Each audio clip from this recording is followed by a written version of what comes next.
இந்த படத்தை நினைத்தாலே இனிக்கும்னா ஒவ்வொரு சீனா நினச்சி பார்த்து நான் ரசிச்சிருக்கிறேன். அப்போ அது எப்படி நான் நினைத்தாலே இனிக்கும்னு டைட்டில் கொடுத்தேன் அதுக்குங்கிறதே எனக்கு இப்போ ஞாபகம் இல்லை. நினைத்தாலே இனிக்கும்னு டைட்டில் கொடுத்துட்டு தான் ஒரு கதை ஒன்று எழுதணும் ரெடி பண்ணி பண்ணது. அப்படி பண்ணபோது சுஜாதா அவர்கள்ட்ட வச்சுக்கிட்டு அவர்கிட்ட ஒரு சின்ன பாயிண்ட்டை சொல்லி அந்த மாதிரி ஒரு மியூசிக் குரூப் இங்கேருந்து மலேசியாவுக்கு போகிறாங்க, மலேசியா சிங்கப்பூருக்கு போகிறாங்க, அவங்கள வச்சுட்டு ஒரு கதை பண்ணணும் அப்படின்னு முடிவெடுத்து ஒரு கதை ஒன்று எழுதணும்னு முடிவு பண்ணி கவரும் கதை எழுதி எங்களோட எல்லாரும் டிஸ்கஷனில் இருந்தார். ஆனால் இது சிங்கப்பூருக்கு போனது, அங்கே படம் எடுத்தது சரியாக 32 நாள் இருக்கும்.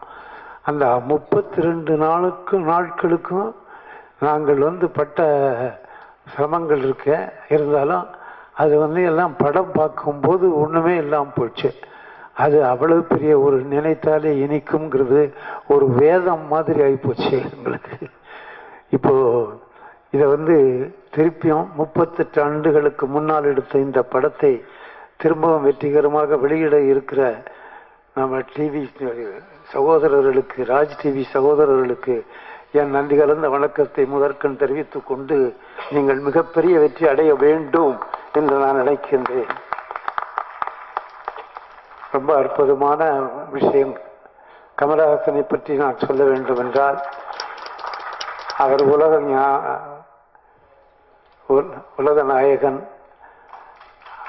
ஒரே ஒரு விஷயம் மட்டும் சொல்றேன். எல்லாரும் சொன்னா அதாவது உலக நாயகன் சொல்லி என்னால் கைத்தட்டல் வாங்க முடியும். பட் ஆனால் ஒரே ஒரு விஷயம் மட்டும் சொல்றேன். அதாவது கமலஹாசனுக்கு எனக்கும் உள்ள உறவு இந்த திரையுலகத்தில் அவரால் நான் வளர்ந்தனா, என்னால் அவர் வளர்ந்தாரா என்ற கேள்வி. நான் முதல் என்னால் அவர் வளர்ந்தார். அடுத்த 20 ஆண்டுகள் அவரால் நான் வளர்ந்தேன்.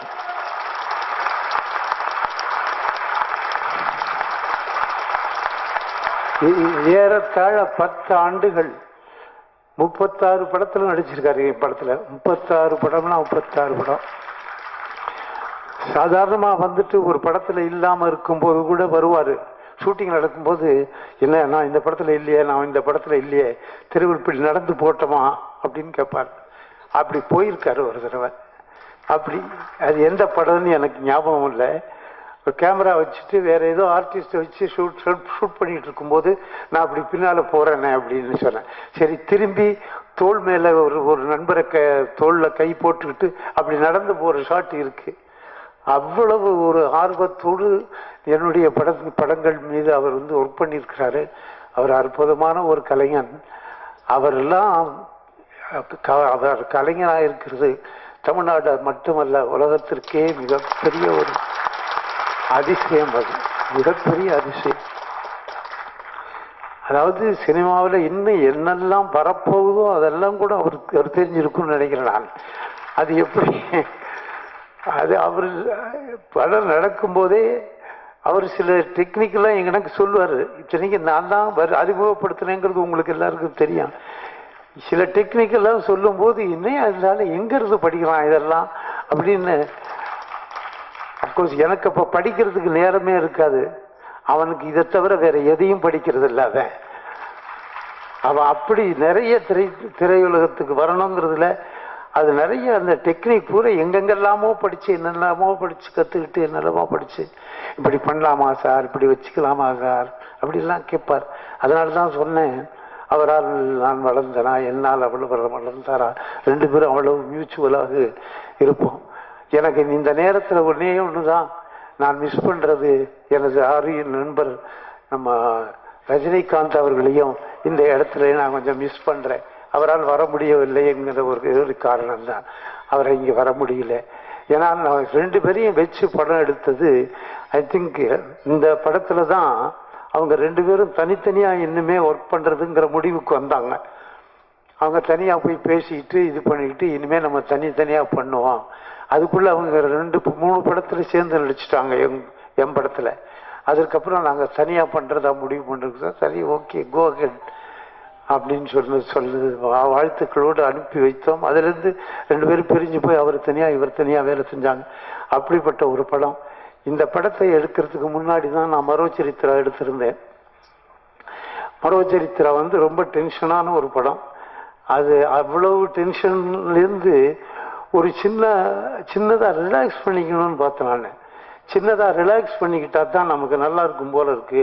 மறுபடியும் ஒரு சீரியஸாக ஒரு படத்தை எடுத்து ஒரு சீரியஸாக ஒரு தீம் வச்சுக்கிட்டு அதை பண்ணினா நமக்கு உடல்நிலை தாக்கு பிடிக்குமாங்கிற நிலைமைக்கு வந்தபோது தான் நான் இந்த மாதிரி ஒரு சின்னதாக லைட்டர் வெயினில் ஒரு மியூசிக்கை மட்டும் வச்சுக்கிட்டு ஒரு லைட்டர் வெயினில் இவங்க 2 பேரையும் கதாநாயகர்களாக வச்சுக்கிட்டு ஒரு படம் எடுத்தா என்னன்னு தோணுச்சு. கமலஹாசன் சரின்னு சொன்னார். அதுக்கப்புறம் தான் நாங்கள் கதையை ஒர்க் அவுட் பண்ணோம். எல்லாம் அற்புதமான நேரங்கள். அந்த இதெல்லாம் இது ஒன்று எத்தனையோ நினைவுகள் எனக்கு அதை பார்க்கும்போது எத்தனையோ நினைவுகள் வருது. இங்கே உட்காந்து பார்க்கும்போது நாமளாடா அப்படி எடுத்துருக்கோன்னு தோணுது எனக்கு. அவ்வளோ பயங்கரமாக இருக்குது, அவ்வளோ பயங்கரமாக இருக்குது ஸ்க்ரீனில் பார்க்கும்போது. அப்படியே அற்புதமாக இருக்குது. எத்தனையோ படம் நம்ம பார்க்குறோம், அந்த மாதிரி பார்க்குறோம். பட் நான் எடுத்துருக்கேன் இது அப்படின்னு சொல்லி ஆச்சரியமாக இருக்குது.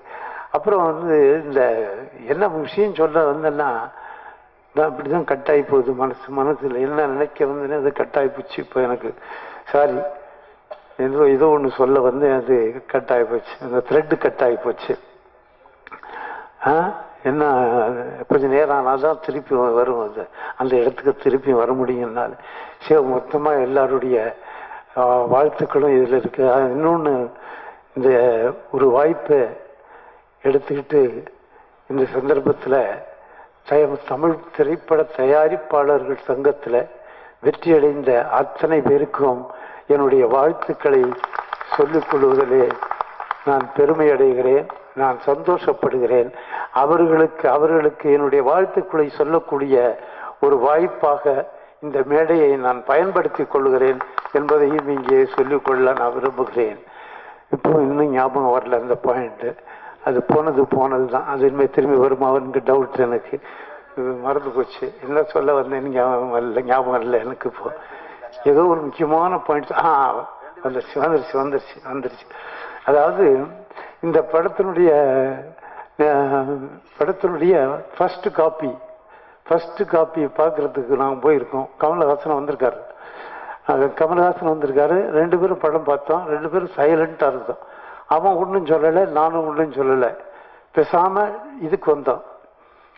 இதில் இறங்க போகிறோம், லிஃப்டில் இறங்க போகிறோம். அப்போ வேற யாரோடைய கமலஹாசன் பேசிட்டு இருக்காரு. அவர் எப்படி இருக்குன்னு கேட்குறாரு. அவர் எனக்கு பதிலாக அதை சமிக்கையில் சொல்கிறாரு. அவர் என்ன சொன்னாருன்னா, இந்த படத்திலேயே ஒரு நல்ல அற்புதமான ஒரு கேரக்டரைசேஷன் குணச்சித்திரம் வச்சுருந்தேன். அது உங்களுக்கு எல்லாருக்கும் தெரியும். இந்த ஜெயபிரதாவை எது கேட்டாலும் என்னம்மா சாயந்தரம் நம்ம சந்திக்கலாமா அப்படின்னு கேட்டார்னு வச்சுங்களேன்,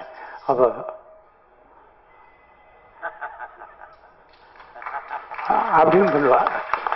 இதே மாதிரி பல விஷயங்களுக்கு இவன் ஆமான்னு சொல்றான்னு முதல்ல நினைக்க வச்சு, இல்லை முடியாது, சந்திக்க முடியாது இன்னைக்கு அப்படின்னு சொல்லுவான். அதே மாதிரி படம் நல்லா வந்திருக்கா யாரோ கேட்டிருக்காரு. இவரும் இருக்காரு, நானும் இருக்கேன், நான் பார்க்குறேங்கிறது அவருக்கு தெரியல. அவர் சொன்னாரு, இவர் அதே மாதிரி சைலண்டா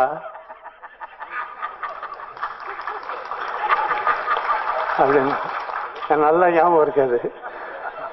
ஆனால் அதை பொய்யாக்கினது என்னுடைய பெருமை. கமலஹாசன் அன்று சொன்னதை நான் பொய்யாக்கினேன், அது என்னுடைய பெருமை. அதுதான் நீங்க எவ்வளவு இம்பார்ட்டன்ட் விஷயம் சார். அது எவ்வளவு இம்பார்ட்டன்ட் விஷயம். அது ரொம்ப அற்புதமா 3-4 இடத்துல வச்சிருப்பேன். அதுக்காகவே படம் பார்த்தவர்கள் உண்டு. அவன் அந்த தலையை அப்படியே ஆட்டி விட்டு மெதுவா ஸ்லோவா டிரான்சிட் ஆவா அப்படி அது பண்றது. அப்படி இதுக்காகவே குழந்தை வைப்பேன், இதுக்காகவே சிச்சுவேஷன் கிரியேட் பண்ணிக்குவேன், இதுக்காகவே சில கேள்விகள் எழுதிக்குவேன். அப்படிப்பட்ட அந்த ஒரு இடம் வந்ததை ரொம்ப அற்புதமா இவர் பயன்படுத்தி, அதாவது கமலஹாசன் அதுக்கு ஏன்னா கமலஹாசன் அதெல்லாம் தாண்டிட்டான். கமலஹாசன் நான் அந்த காலத்துல அந்த இடைப்பட்ட காலத்துல நான் எடுத்த படத்தையும் தாண்டி போயாச்சு கமலஹாசன். அதனாலதான் அவருக்கு பத்தலை இந்த படம், அவருக்கு பத்தலைங்கிறதுனால இப்படி இப்படின்னு சொல்லிட்டு இப்படின்னு சொல்லிட்டாரு. அதை நான் பார்த்துட்டேன். ஆனால் நான் பார்த்தது அவருக்கு தெரியாது, அதனால அவர் he was keeping quiet. நான் ஏன் விட்டு கொடுத்துக்கலாம், நான் I was also keeping quiet. ரெண்டு பேரும் படத்தை பத்தி பேசவே இல்லை, எப்படி இருக்குன்னு படத்தை பத்தி பேசவே இல்லை. அந்த படம் 38 ஆண்டுகள் கழிச்சு இன்னைக்கு மீண்டும் வந்து இங்கே திரையிடப்படுகிறது என்றால் நான் தாண்டா ஜெயிச்சேன். MS விஸ்வநாதன் மேடையில் வச்சுக்கிட்டு நான் அவரை பத்தி ஒன்றும் சொல்லாம போறேன்னா என்ன, நான் சாட்டையால் அடிச்சுக்குவேன். நான் போய் வீட்டுக்கு போய் சாட்டையால தான் அடிச்சுக்குவேன். சார் MSV சார் உட்காருங்க. MSV சாருக்கும் எனக்கும் உள்ள அந்த காம்பினேஷன் இருக்க, அது ரொம்ப தெய்வீகமான காம்பினேஷன். நான் MSV கண்ணதாசன், எவ்வளவு படங்கள், எவ்வளவு பாடல்கள், ஒவ்வொரு பாடலும் ஒவ்வொரு தினசா இருக்கும். எத்தனையோ விதங்கள் பண்ணியிருக்கோம். அவர்கள என்னெல்லாம் பண்ணியிருக்கோம், அவ்வளவு தொடர்கதையில என்னெல்லாம் பண்ணி, மன்மத லீலையில 6 பாட்டு ஒரே ஷூட்டிங் நடந்துகிட்டே இருக்கு. ஷூட்டிங் நடந்துகிட்டே இருக்கிற வீட்டிலேயே 3 பேர் உட்காந்துக்குவோம். நானு MSV இது ஷார்ட் சொல்லிட்டு இங்க வந்துவேன். இங்க வந்து உட்கார கண்ணதாசன், நானு MSV 6 பாட்டு சார். 6 பாட்டும் 5 நாள்ல முடிச்சார். அந்த 6 பாட்டும் படு சூப்பர் ஹிட். மன்மத லீலை உங்களுக்கு தெரியாத விஷயம் இல்லை. ஐயோ, அதெல்லாம் நினைச்சு பார்க்கும்போது இவர் எப்படிப்பட்ட ஆள்கிட்ட நான் வேலை வாங்கியிருக்கேன், அவர் எங்கிட்ட வேலை வாங்கியிருக்காருன்னு சொல்லுவேன் நான். சரி, அந்த மாதிரி சிலது புதுசா திங்க் பண்ணும்போது நான் என்னெல்லாம் நினைக்கிறேனோ அதுக்கெல்லாம் he rose to the occasionங்கிறது தான் அதுல ரொம்ப இம்பார்ட்டன்ட். அவர் எப்படி எனக்கு நான் நினைக்கிறதுக்கு உடனே வராரு. அவரு நான் நினைக்கிறதுக்கு அப்ப உடனே வராரு. ஒன்றும் இல்லை, அவர்களில் ஒரு நேரம் உலகநாயகன் பேசணும்.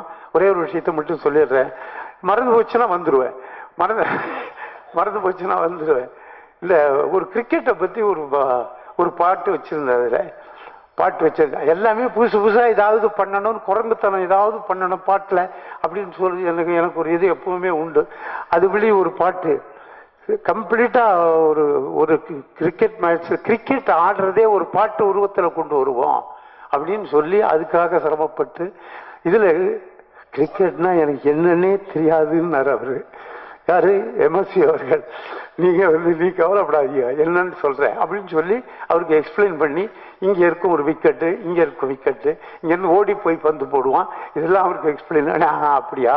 அப்புறம் எங்க ஓடுறாங்க அவங்க, ஏன் ஓடணும், எதுக்கு ரன் எடுக்க ஓடணும், ரன் எடுக்க ஓடணும். அப்படி ரன் எடுத்து அவன் எவ்வளவு ரன் எடுக்கிறான், அதுக்குள்ள பந்து போட்டு அவுட் ஆயிட்டான்னா அவ்வளவுதான் ரன். அவனுக்கு மொத்தம் 20 ரன் 22 ரன் அப்படின்னு சொல்லி அந்த ஒவ்வொரு இதுக்கும் மியூசிக் போட்டார் சார் அவரு.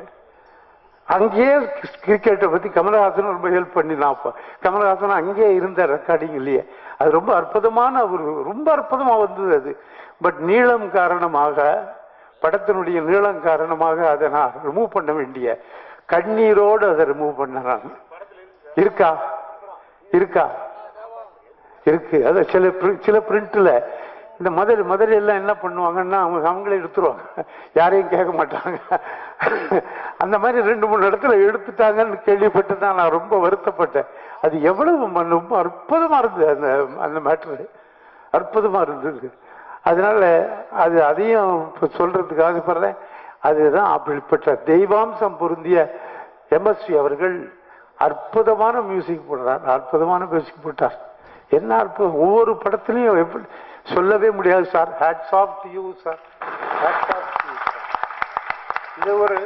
இதை ஒரு ஆப்பர்ச்சுனிட்டியா வச்சு, நீங்க என்னை விட சின்னவர் நினைக்கிறேன். நான் சின்னவர் தானா? இல்லைன்னா காலில் விழுவேன், இல்லைன்னா காலில் விழுந்துருவேன். அதுக்காக சொன்னேன் நான். ரொம்ப நன்றி, ரொம்ப வணக்கம். கமலஹாசனுக்கும் என்னுடைய நன்றி கலந்த வணக்கம்.